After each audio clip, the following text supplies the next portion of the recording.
One, कैसे आप सब लोग। आशा करता हूँ लोग बहुत अच्छे होंगे। स्वागत है आपका फिर से Ayushman Sharma English classes YouTube channel पर।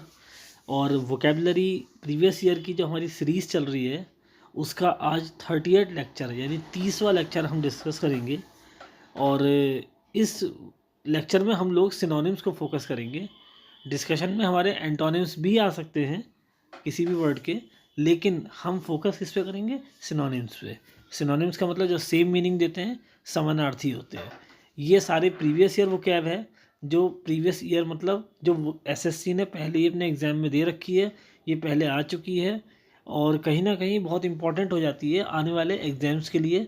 2024 के जो आपके आने वाले हैं, सीजीएल का, सीएचएसएल का, सीपीयू का, एमटीएस का या एसएससी स्टेनोग्राफर का। तो उन सारे एग्ज़ाम्स में जहाँ इंग्लिश आपको एसएससी पूछता है, वहाँ पे इस वोकेबलरी की बहुत ज़्यादा इम्पोर्टेंस है और प्रीवियस ईयर की तो बहुत ज़्यादा इम्पोर्टेंट है। इसलिए ये पूरी सीरीज़ प्रीवियस ईयर वोकैब्स पे डेडिकेटेड है। तो चलिए ज़्यादा देर न करते हुए आज के लेक्चर को स्टार्ट करते हैं। पहला वर्ड हमारे सामने आता है फ्रंटियर। फ्रंटियर माने क्या होता है? फ्रंटियर माने होता है सीमा। ठीक है, फ्रंटियर माने क्या होता है? सीमा। किसी भी देश की या किसी भी जगह की जो एक आउटर बाउंड्री होती है, सीमा होती है, उसे कहते हैं फ्रंटियर। ठीक है, सरहद जिसे कह सकते हो आप, हद भी कह सकते हो इसे आप। तो सीमा, सरहद या हद, ये फ्रंटियर होता है अगर आप देखें तो। सीमा या सरहद, ठीक है। अब आपको इसका सेम बताना है। चलिए, तो एज, एज माने होता है किनारा या कोना। फॉर एग्जाम्पल, कोई एक टेबल होती है जो आपने देखी है टेबल, उस टेबल का ये कोना है बिल्कुल, इसको बोलते हैं एज। या फिर जो आपका कोई नोकदार चीज़ होती है, धारदार, जैसे चाकू है या कोई भी एक तलवार है, तो उसका जो धार है बिल्कुल कोने की, इसको भी बोलते हैं एज। तो एज का मतलब होता है किनारा या कोना। अब एज का मतलब किनारा हो या कोना हो, कम से कम सीमा या सरहद तो नहीं है ना। तो इसका कोई मतलब नहीं है, ये सिनोनिम नहीं हो सकता फ्रंटियर का। अब लैंडमार्क, लैंडमार्क माने होता है कोई भी एक ऐसा चिन्ह जो आपको किसी स्थान के बारे में बताता हो। स्थान चिन्ह कह सकते हैं आप इसे, लैंडमार्क को, या सीमा चिन्ह भी कह सकते हैं। जैसे कि मान के चलो आपके घर के पास में कोई एक कहना चाहिए कि स्कूल है, सपोज दैट। तो आप क्या कहोगे? जैसे इस स्कूल का नाम आपने समझ लिया एमपीएस स्कूल है, तो आप क्या कहोगे अपने घर के बारे में? नियर एमपीएस स्कूल, यानी एमपीएस स्कूल के निकट। तो आपने एमपीएस स्कूल को अपने घर की क्या बना दिया?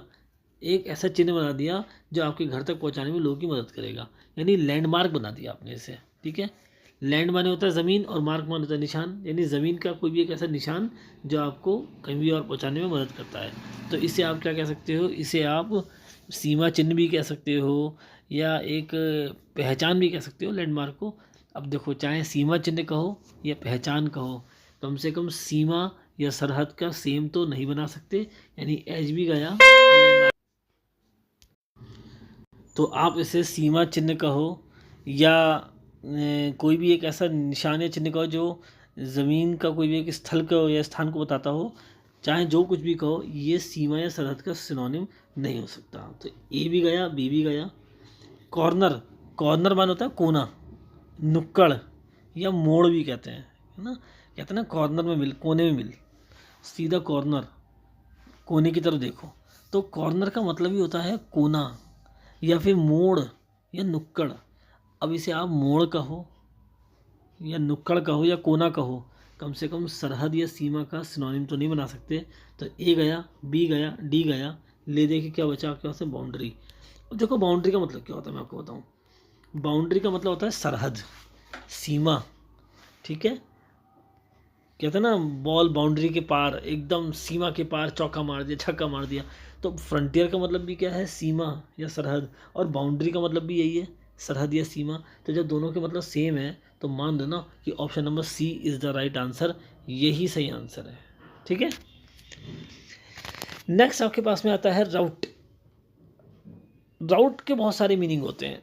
राउट का एक मीनिंग होता है पराजय, या फिर एक मतलब होता है क्या ना चाहिए, भीड़ भाड़, शोरगुल जिसे कहते हैं ना, जमावड़ा जहाँ लोगों का हो जाए, तो या तो इसे आप भीड़ कहो, या फिर सभा भी कह सकते हो, जहाँ पे लोग बहुत सारे इकट्ठे हो जाएं एक साथ।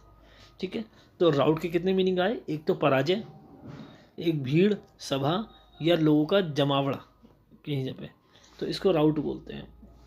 अब आपको इसका सेम बताना है राउट का मतलब। ठीक है, डेथ माने क्या होता है, मृत्यु, कोई भी मौत या मृत्यु या निधन, जो भी आपको वो डेथ होता है।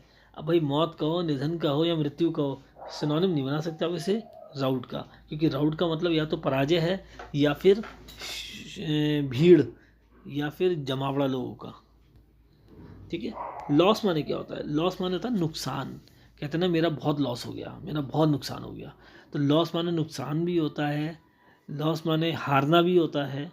ठीक है, तो लॉस का मतलब अगर नुकसान है, तो राउट का मतलब क्या है, पराजय। पराजय में नुकसान में अंतर देखो, पराजय का मतलब होता है कंपटीशन में हारना, लेकिन लॉस का मतलब ये होता है कि भाई बाल ही खो गए, हेयर लॉस हो गया, बाल झड़ गए, है ना। तो लॉस का मतलब होता है कोई चीज़ खोना, और राउट का मतलब होता है हारना, पराजय। वही सेम नहीं जा रहा है, इसलिए सी भी नहीं हो सकता। अब क्रैश का मतलब क्या होता है, क्रैश का मतलब होता है टकराना या गिरना, गिरावट एकदम से जो आ जाए। कहते हैं ना शेयर मार्केट में एकदम मार्केट क्रैश कर गया, तो मार्केट क्रैश कर गया का मतलब क्या होता है कि मार्केट एकदम गिर गया, जो भाव चल रहा था वो एकदम नीचे जाके गिर गया धड़ाम से।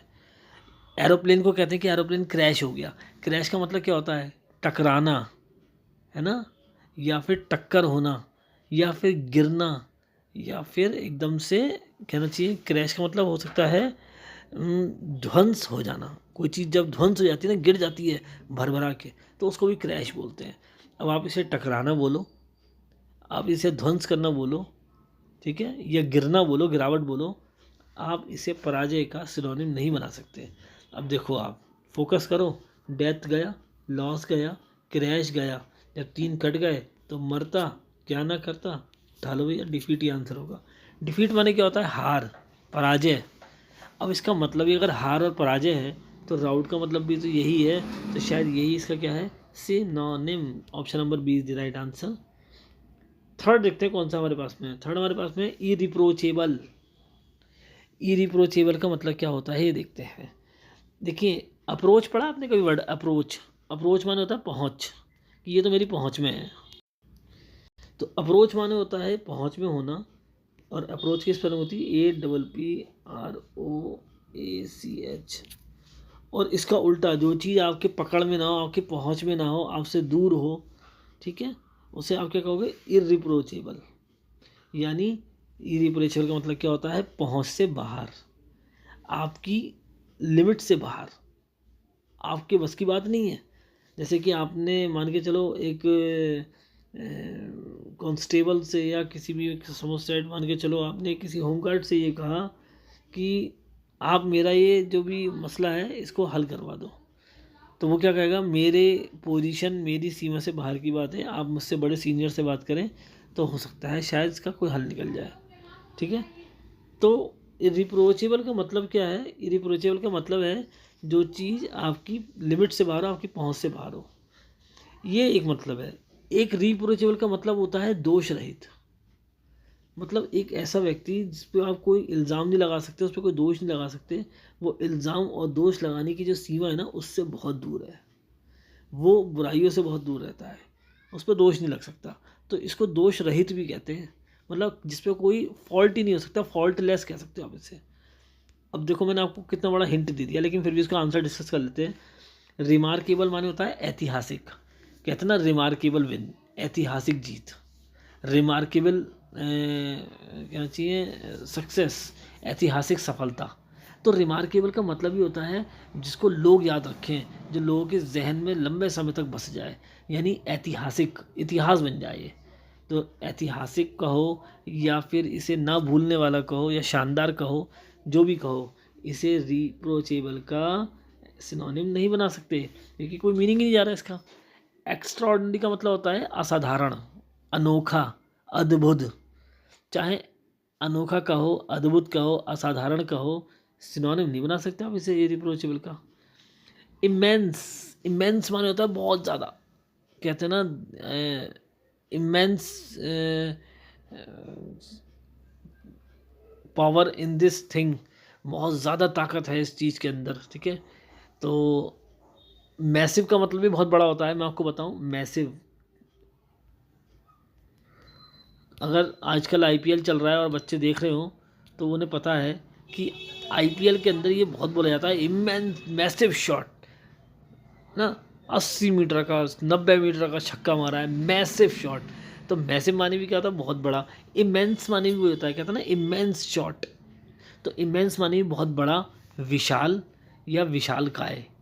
अब आप इसे चाहे बहुत बड़ा कहो, विशाल कहो या विशालकाय कहो, भाई साहब रीअप्रोचेबल का सिनोनिम ये नहीं हो सकता। क्यों नहीं हो सकता? क्योंकि रीअप्रोचेबल का मतलब क्या था, या तो जो पहुंच से बाहर हो या जो दोष रहित हो। तो दोष रहित या पहुंच से बाहर दोनों ही मीनिंग नहीं दे रहा इमेंस, क्योंकि इमेंस का मतलब तो बहुत बड़ा या विशाल होता है। तो ये गया, ये गया, ये गया, मरता क्या ना करता, सी आंसर लगा दिया। फॉल्टलेस, फॉल्टलेस का मतलब क्या होता है, दोष रहित, जिसमें कोई फॉल्ट ही ना हो, है ना, दोष रहित एकदम, जिसमें कोई परेशानी ना हो। तो रीअप्रोचेबल का मतलब भी क्या होता है, पाप मुक्त या दोष रहित, और फॉल्टलेस का मतलब भी क्या होता है, दोष रहित। तो यही इसका क्या है, सेम सही synonym. Option number C is the right answer. 149 felicity. Felicity माने क्या होता है, फेलिसिटी माने होता है आनंद, कल्याण, उमंग, मौज, लहर, जो भी कहना चाहो, ठीक है। देखो फैली, फैली किससे याद रखोगे आप, फैली को आप इससे याद रखो वैली, वैली, वैली फैली। अब वैली का माने होता है घाटी, कोई एक ऐसी पहाड़ों वाली आप वादियों में चले जाओ जहाँ घाटियाँ हो, बढ़िया बढ़िया पहाड़ हो, ग्रीनरी हो, बहुत चारों तरफ हरे भरे माहौल हो, तो आप वहाँ पे क्या करोगे, आप वहाँ पे एंजॉय करोगे, आनंद करोगे, ठीक है। तो वैली का मतलब वैली, और वैली मतलब घाटी, और घाटी में जाके तो इंसान आनंद ही करता है, वहाँ की वादियों के मौज ही करता है, चाहे आप मसूरी जाओ, शिमला जाओ, नैनीताल जाओ, जहाँ भी जाओ, है ना। तो फेलिसिटी का मतलब भी क्या हो गया, आनंद, उमंग, मौज, ठीक है। प्रॉस्पेरिटी, प्रॉस्पेरिटी माने होता है समृद्धि, तरक्की, खुशहाली। अब आप चाहें इसे तरक्की कहो, समृद्धि कहो, खुशहाली कहो, भाई साहब सिनोनिम नहीं बना सकते आनंद या उमंग का। कटा ये तो गया बेटा, हटा दो इसे। ऑनेस्टी, ऑनेस्टी माने होता है ईमानदारी, कहते हैं ना honesty is the best policy, ईमानदारी सबसे बढ़िया क्या है, नियति है। या फिर ऑनेस्टी का मतलब नेक नियति भी हो सकता है, ईमानदारी भी हो सकता है। अब आप चाहें इसे ईमानदारी कहो, है ना, या नेक नियति कहो, जो भी कहो, फेलिसिटी का सिनोनिम कभी नहीं बन सकता, क्योंकि फेलिसिटी का मतलब क्या है, आनंद या उमंग। सौरो, सौरो माने होता है दुख, है ना, सौरो माने होता है दुख, संकट। तो यार ये तो इसका एंटोनिम जा रहा है, अपन सिनोनिम की बात कर रहे हैं, और ये लेक्चर किस पे, सिनोनिम पे, तो इसको कर दो एलिमिनेट आउट, सौरो को। सौरो माने होता है दुख, अफसोस, गम, जो भी आप कहना चाहो, है ना। अब आप देखो ए गया, बी गया, डी गया, मरता क्या ना करता, सी आंसर आया ब्लिस, ठीक है। ब्लिस माने क्या होता है, ब्लिस माने होता है आनंद, उमंग, खुशी, खुशी की लहर। तो इसका मतलब भी क्या है, आनंद और उमंग। इसका मतलब भी क्या है, आनंद और उमंग। जब दोनों का मतलब सेम ही है, आनंद और उमंग, तो यही तो एक दूसरे के क्या हो गए, सिनोनिम, सिनोनिम हो गए। तो सी आंसर ही आया बेटा, सिनोनिम यही है इसका। इस लेक्चर का लास्ट, लेकिन सीरीज़ का नहीं है लास्ट, याद रखना। कल फिर जुड़ेंगे नए लेक्चर के साथ, कुछ नए वर्ड्स लेके आपके साथ। नेव, नेव माने होता है गुलाम। मैं आपको बताऊं, नेव माने क्या होता है, या तो गुलाम होता है, या दुष्ट नीच व्यक्ति जो होता है उसे भी कहते हैं, जो घटिया व्यक्ति होता है उसे भी नेव कहते हैं। तो नेव माने या तो गुलाम हो गया या घटिया हो गया। एम्परर, एम्परर माने होता है सम्राट, कहते हैं ना चक्रवर्ती अशोक सम्राट, सम्राट अशोक। तो एम्परर माने सम्राट होता है, या महाराजा होता है, या शासक होता है। तो चाहे आप इसे महाराजा कहो, चाहे शासक कहो, चाहे सम्राट कहो, गुलाम का सेम नहीं बना सकते, काटो इसे। सोल्जर, सोल्जर माने होता है सैनिक या सिपाही, और नेब माने क्या था, गुलाम या नीच इंसान। तो गुलाम और सिपाही कहाँ से मैच कर रहे हैं, सिनोनिम तो हो ही नहीं सकता, काटो ना इसे। अब देखो आप, ए गया सी गया, अब या तो एन्चेंटर होगा या स्काउंड्रल होगा। भाई एन्चेंटर का मतलब पता है क्या होता है, एन्चेंटर का मतलब होता है जादूगर। हाँ जी, एक तो जादूगर को इंग्लिश में मैजिशियन भी कहते हैं। मैजिशियन एक्चुअली वो होता है जो लोगों के सामने प्रदर्शन करता है, शो वगैरह करता है ना। मैजिशियन के बहुत सारे शो भी होते हैं। और एक जादूगर वो होता है जो मतलब कहना चाहिए कोई भी काम ऐसे करता है गुप्त तरीके से कि पता नहीं लगता नहीं करा क्या है, उसे भी जादूगर कहते हैं। लेकिन एन्चेंटर का मतलब होता ही यही है, जादूगर। और इसका मतलब अगर जादूगर होता है ना तो ये गुलाम का सिनोनिम कतई नहीं हो सकता। अब आप देखो, ए गया सी गया बी गया, मरता क्या ना करता, डी बचा, यू स्क्रॉन्ड्रल। गाली देते ना इंग्लिश में तो कहते हैं यू स्क्रॉन्ड्रल, यू बास्टर्ड, यू स्क्रॉन्ड्रल। तो स्क्रॉन्ड्रल का मतलब क्या होता है, स्क्रॉन्ड्रल का मतलब होता है नीच, घटिया। भाई साहब नेब का मतलब भी तो यही था, नीच और घटिया। जब दोनों का मतलब ही सेम आ रहा है तो मान लो ना कि यही इसका सिनोनिम है। ठीक है, तो option number D is the right answer. अब पहले वो कैब से अब तक आते आते कम से कम 5-7 मिनट 10 मिनट तो हो गए होंगे। हाँ जी, इतने तो हो गए, 16 मिनट हो गए। तो भूल गए होगा इतनी देर में। तो चलो तो रिवाइज कर लेते हैं, और क्या है। फ्रंटियर, फ्रंटियर, फ्रंटियर माने क्या होता है, सीमा या सरहद। और शायद बाउंड्री माने भी क्या होता है, सीमा या सरहद। तो ये इसका सही आंसर है। राउट, राउट माने होता है या तो भीड़ भाड़, झुंड, है ना, या फिर पराजय भी होता है। और डिफीट का मतलब भी तो पराजय होता है, तो ये इसका आंसर आएगा। इररिप्रोचेबल मतलब या तो पहुंच से बाहर या दोष मुक्त। तो अगर इसको आप दोष मुक्त कह रहे हो तो फॉल्टलेस का मतलब भी तो यही होता है। तो option number C is the right answer. Felicity, valley city यानी घाटी वाली शहर। तो फैली से वैली बना और वैली में जाके इंसान क्या करता है, उमंग। तो फेलिसिटी का मतलब क्या होता है, उमंग, लहर, खुशी। और शायद ब्लिस का मतलब भी यही होता है। तो option number C is the right answer. 150 knave, knave माने था गुलाम या नीच, और शायद स्क्रॉन्डर का मतलब भी यही है, गुलाम या नीच। तो यही इसका सही आंसर है। अब जितने भी वर्ड्स हमने यहाँ पे सीखे हैं उनके हिंदी मीनिंग तो देख लो। पहला कौन सा है, फ्रंटियर। फ्रंटियर का मतलब क्या है, या तो सीमा, सरहद या सीमांत। एज माने किनारा या छोर। लैंडमार्क माने सीमा चिन्ह, और बाउंड्री माने सीमा। तो फ्रंटियर का सिनोनिम क्या ही था, बाउंड्री ही था। कॉर्नर तो हो नहीं सकता, कोना, नुक्कड़, किनारा या मोड़, ये तो हो नहीं सकता। नेक्स्ट वर्ड था राउट, राउट माने तो भीड़, सभा, जमघट या पराजय। अब डेथ माने क्या होता है, मौत या मृत्यु। डिफीट माने हार, तो यही तो इसका क्या था, सिनोनिम, डिफीट।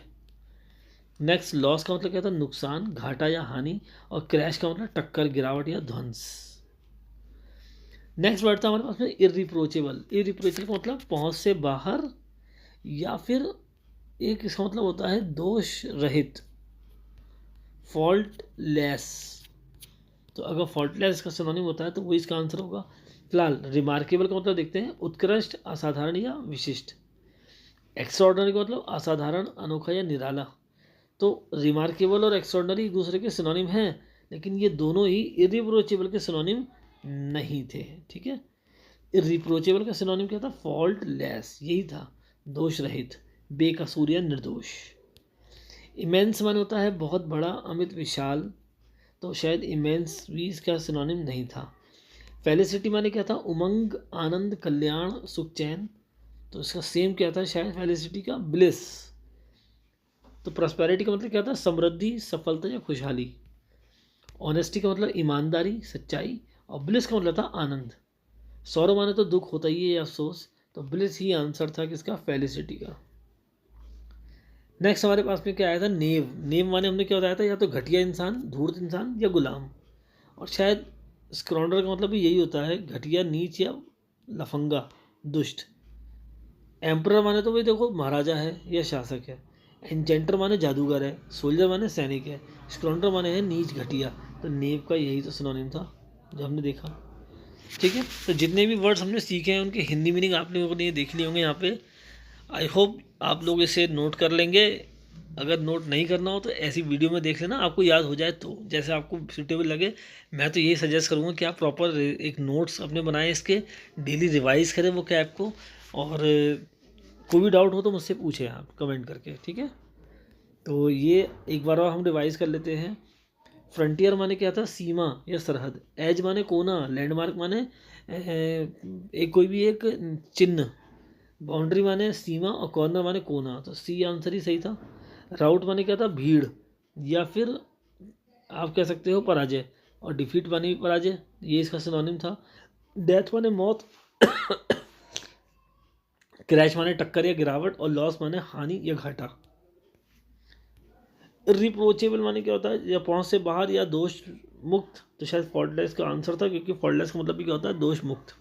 रिमार्केबल का मतलब ऐतिहासिक। एक्स्ट्राऑर्डिनरी का मतलब असाधारण। इमेंस का मतलब बहुत बड़ा या विशाल। फेलिसिटी माने क्या था, आनंद या उमंग। शायद ब्लिस का मतलब भी यही था, आनंद या उमंग। लेकिन प्रॉस्पेरिटी का मतलब क्या था, समृद्धि। ऑनेस्टी का मतलब ईमानदारी। सॉरो का मतलब दुख।